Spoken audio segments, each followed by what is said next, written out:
If there's nothing else, step into the Wayback Machine with me and we'll talk about today in history. Again, there wasn't a whole lot going on, but in 1521, Hernan Cortez of Spain captured the city of Tenochtitlan in Mexico and burned it to the ground, furthering Spanish domination of Mexico. In 1704, the Duke of Marlborough and some guy named Prince Eugene of Austria defeated the French army in the Battle of Blenheim, which is in present-day Austria, I believe. What's significant about that is the gift that was granted to him by the King of England, granted to the Duke of Marlborough, was a plot of land, actually an estate, on which was built Blenheim Palace in England, which was the ancestral home of Winston Churchill. And we got a chance to visit that 20 or 25 years ago when we were in England. Pretty amazing place. In 1889, the first coin-operated telephone was patented by William Gray. And today, 131 years later, you can't find a payphone anywhere, I don't think, in the United States. In 1910, Florence Nightingale, the British nurse who became famous for her care of soldiers in the Crimean War, died. And in 1961, in the middle of the night, the construction of the Berlin Wall began between East and West Berlin. At this point, I'm going to mute the audio for everyone. Brad, you'll need to unmute yours when you begin, and let me give you control of the screen so that you can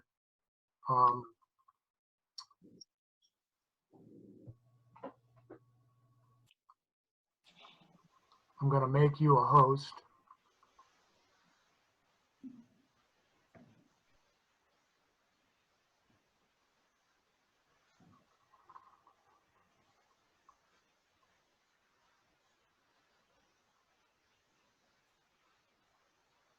Where's the option to mute everybody?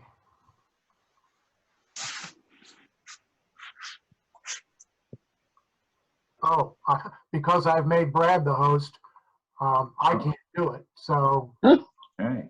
Brad, you know where to see over in the participant side, there's a button for mute all. Yep. Okay. I think I got it. Okay. Well, thank you very much for the opportunity to speak to everyone today. I guess bring everybody up to speed on kind of what we've been doing on the south side of town. We actually have our ribbon cutting this Friday for both our branch and operations building. So I thought I'd share. I put together some pictures today and put a little slideshow. So I'll let it run for a second here, and then we'll talk a little bit more once it's done. So let me share that. And Brad, your audio is cutting in and out. Okay. Let's see here. Let's see if that helps. And then my video just went down, I think. Let's see here. The audio is much better. Okay, well, that's good.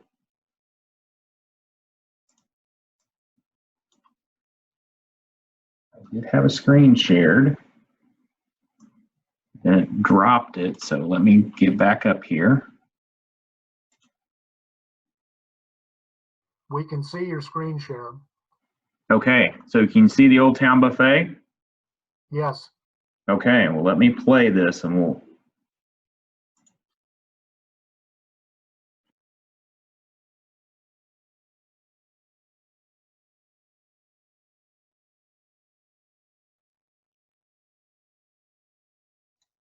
We lost it now. There we go. There we go.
All right, let's see if I can get back up here.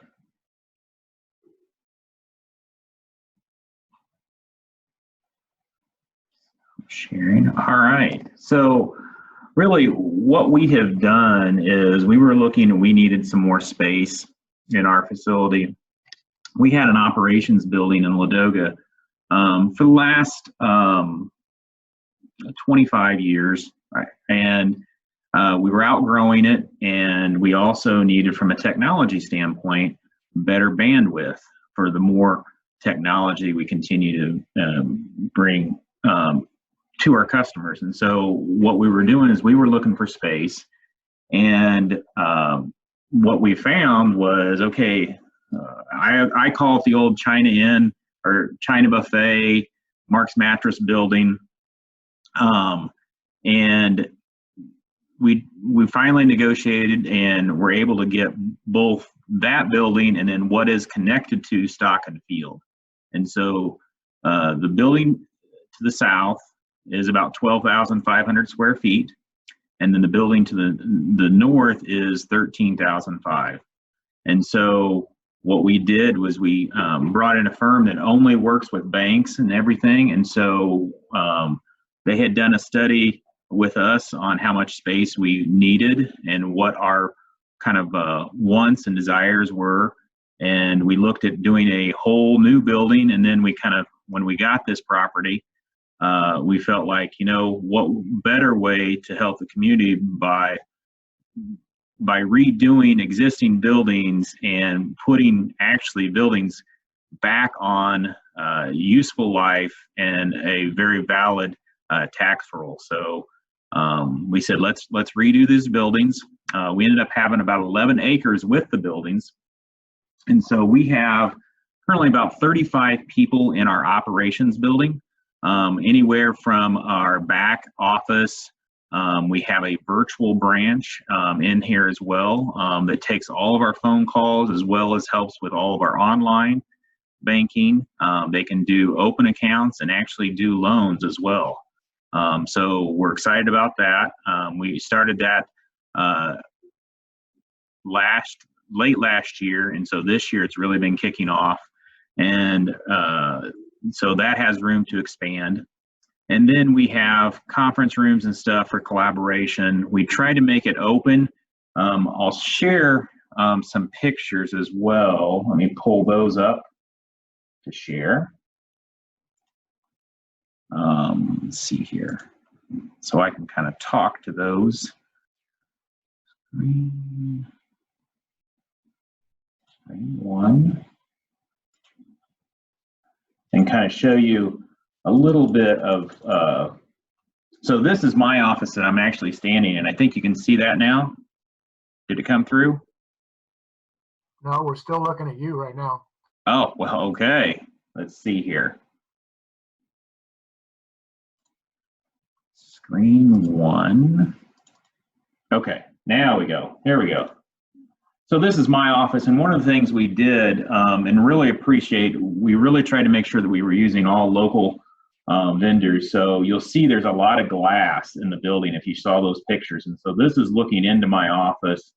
And there's another view of my office. And you'll notice that all of our, one of the things that we wanted to do for our team was to actually give them ability to stand. So you can see my desk is actually where my computers are, and where I'm at right now is actually will can move up and down. So it allows our team to kind of be able to get up out of their chair, stand up, and work in a stand-up position as well.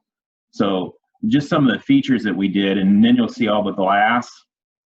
All of our offices here in this building have glass, so very open environment. We have window in a few offices. We did technology as well. As you saw, we have a TV to project screens onto. This is down a hallway into our boardroom, and you see it's a lot of glass. So this looks into our boardroom. We have the technology there as well. We brought in a lot of our mission and vision statement, as well as what we have brought in local pictures of what we do locally in the community. As you walk into our building, that's our entrance. I wanted to show, very happy with the way our break room for our team is in the building. And then again, it kind of brings in what our values are. We really tried to make sure that we were bringing in our mission and our vision and our values into both buildings. This is in the back of the building. If you ever get a chance to drive back there, we have a nice patio. And then you can see that we've actually created a walking path. It's not quite finished, but we are creating a walking path for our team. So it's about a half-mile walking path, walks around the detention pond and then around our property through the trees and stuff. So they have a shaded area. We have plenty of conference rooms. We have the technology, as well as we've used the back walls in those rooms as a marker board. So that is marker board paint on them so that we can use those as marker boards. Kind of our operations area that our team has space to get out, and you can see, I've got a picture here. This is our virtual branch. So they're kind of have some glass around them just for so that they can get some privacy and quiet in that area as they're talking on the phones and working with our customers. But as you can see, Connie Harshbarger here, she's able to actually stand up and work whenever she wants to get up and kind of get out of her chair. So just some pictures of what we've been doing in our operations. And like I say, we are, let's see here.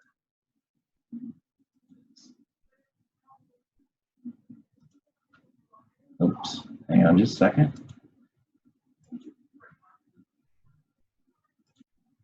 Maybe.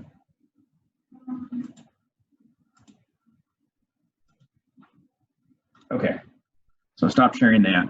And then what we did as well was we wanted to bring a new customer. And so if you saw the pictures from the branch, I'll get those pulled up again, is we created a new kind of more open environment. Let's see here. Share. One. And so when you come into our lobby from the traditional teller line, we actually flip-flop the branch so that our frontline team, it's more open. And so you kind of walk up, kind of more of a concierge service, but then they actually have the front of the building that has all the windows, so they can actually see out all three sides of the building at all time. And some of the features that we put in there, so this wood ceiling, that is made out of local walnut.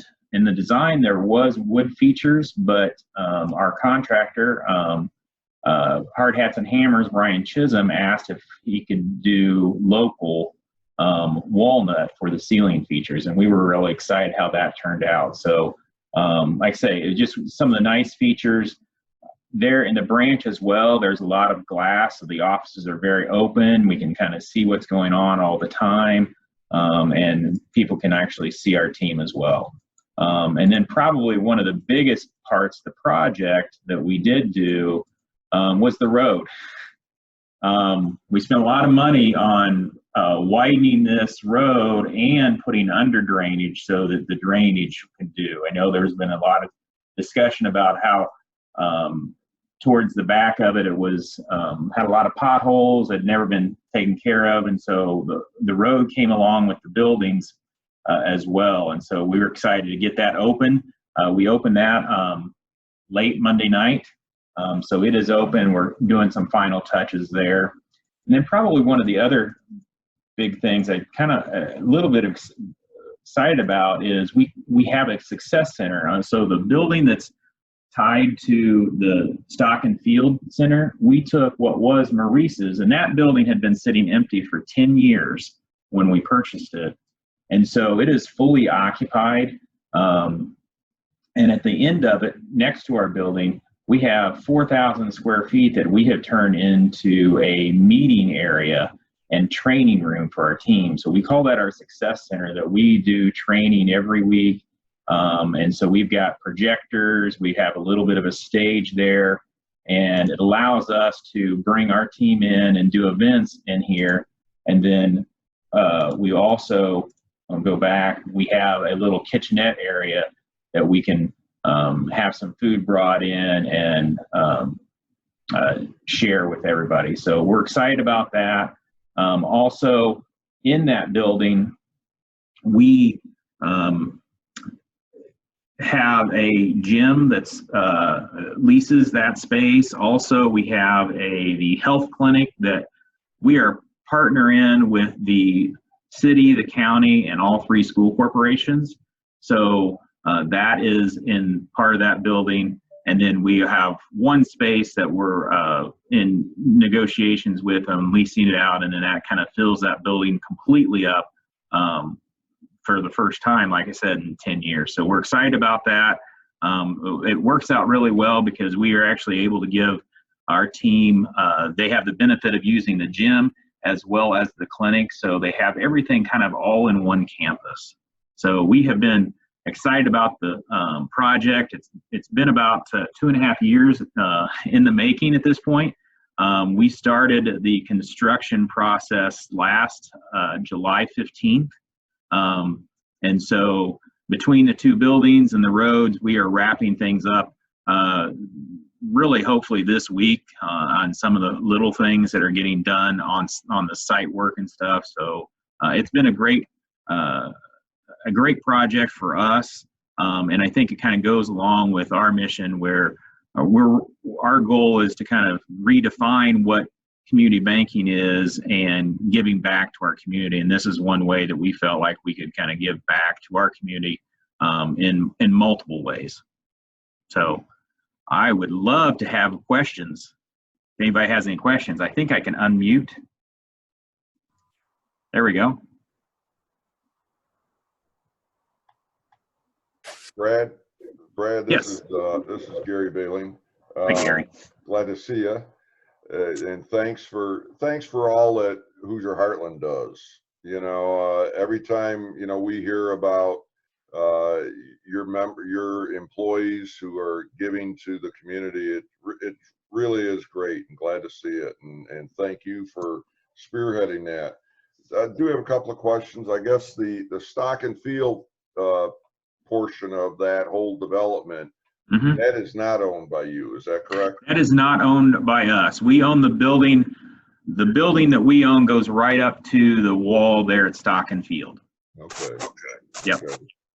And for Bud's sake, the virtual branch, do they deal in virtual money like Bitcoin? And well, no, not yet, but you never know. I know Bud's very concerned about that. Yeah.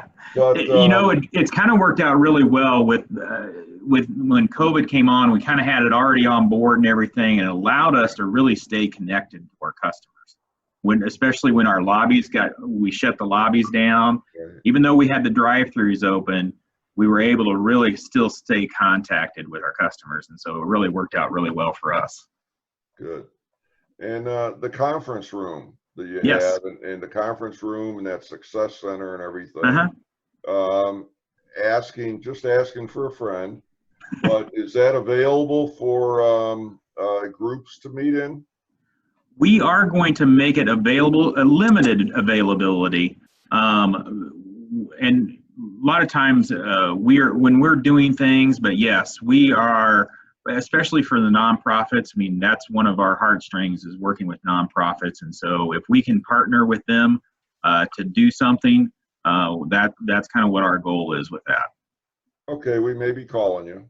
Yep. Gary beat me to the punch. That was if that's yeah. No, we were. You speak. We have seating for 75 people with tables in there, and so we actually did a small lunch and learn in there on Tuesday, and we were actually able to socially distance everybody. We had about 15 people in there, and everybody had their own table, was facing the same way, and we were able to still do some things. And that's the first time we've been able to get people in since everything kind of came about. So we're excited to actually start using that, and especially now that the road's back open, getting people in and out much easier. Brad, I've always been curious. How many employees do you have now? Out there on the on 231, was that building always a bank, or had it been something before you guys moved in? It was a Hardee's building. We bought it. It was a Hardee's building. We bought that building in 1998 and converted it to a bank. And then hopefully now you will never tell it was a Hardee's. It still had that little bit of a look when you kind of looked at it, but we've kind of put in new glass, straightened up the glass, and kind of give it a whole new look. And really, like I say,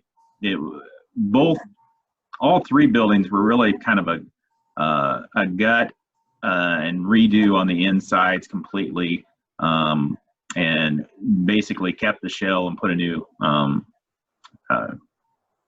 facade on everything. I think it's great that you use local contractors, local Yes. material, and that sort of thing. That really helps the community. Was the glass work done by someone local as well? Yes, Aaron Morgan with Morgan's Glass. He would love to talk about it. He was really excited to be part of the project, and he did an amazing job on both the main buildings. So it was a very big project for him.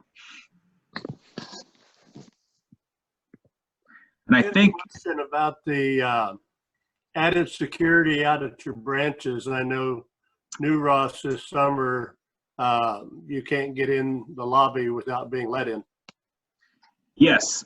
So we installed basically secure access doors to those buildings. And really, when you think about it, what we want to do is not only protect our team, but protect our customers as they come in. And a fear that we've had, if you followed, we've had in the last few years, we've had multiple robberies at our Linden facility, and we've also had robberies in all of our branches.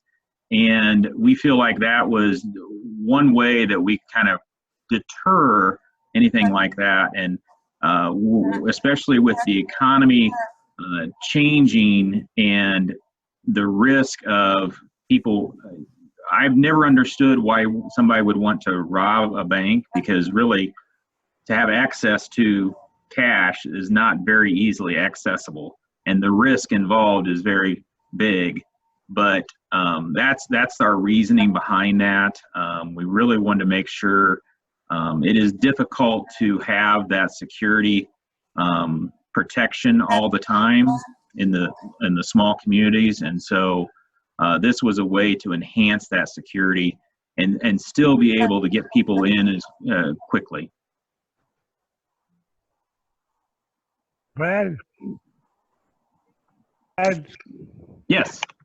How many employees do you have now in the whole banking?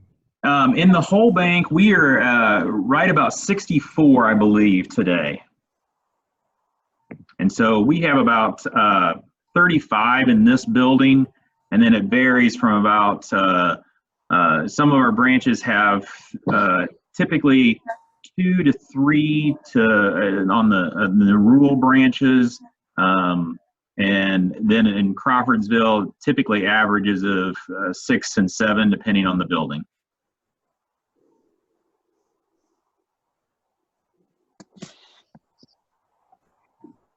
Any other questions out there? I just want to remind all of our members that Hoosier Heartland was our first corporate member, Yeah, and Aaron is representing them. I know. I'm going to have to ask her where she is today. Yeah. But she was actually on vacation all week this week, but I noticed she was actually in the office today. She said that she had been getting so many phone calls, she figured she might as well just come back to the office and take care of things. So I think she's back in the office today. What are you Yeah, going to do? she Your was on special vacation, dug and up she above did, the... respond to some emails from me today. Oh,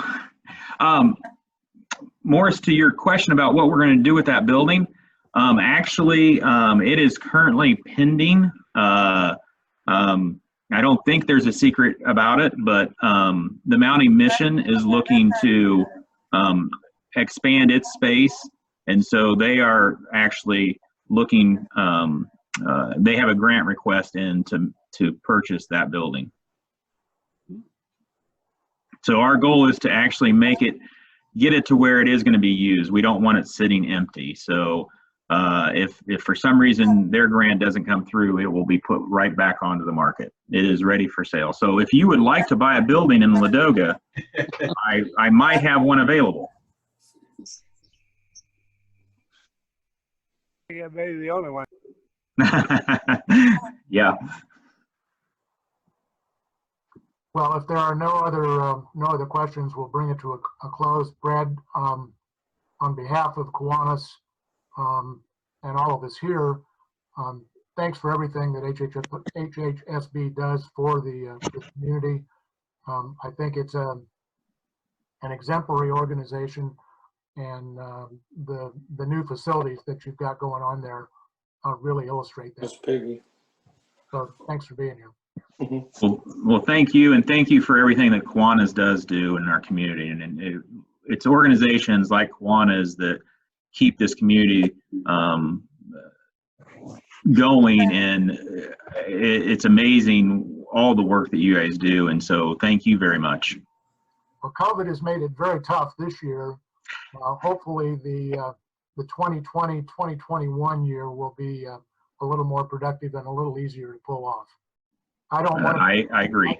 I don't want to be known as the pandemic president. All right. Next week's speaker is going to be Adam Theta. That's Byron's son. He's going to talk to us about solar power utilities, a couple of projects that he's working on. So that should be interesting. Spread the word. Reach out to some of the other members who haven't been joining us, and see if you can encourage them to join in. A closing thought for the day. The first hour of the morning is the rudder of the day. It helps set your direction. And with that, we are adjourned. Thank you all for being with us today. We'll see you next week. Okay.